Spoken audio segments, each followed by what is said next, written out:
Meaning of Damascus.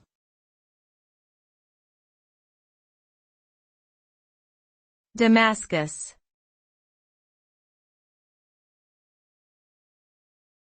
Damascus.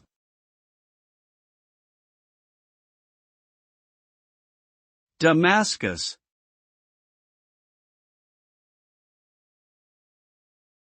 Damascus.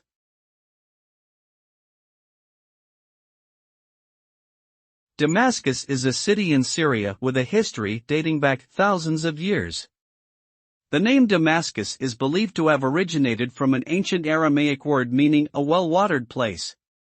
Damascus is known for its beautiful and historic architecture, including the Umayyad Mosque, which is considered one of the largest and oldest mosques in the world. The city has also been an important center for trade and commerce throughout its history. Today, Damascus remains an important cultural and economic hub in the Middle East, despite ongoing political instability in the region.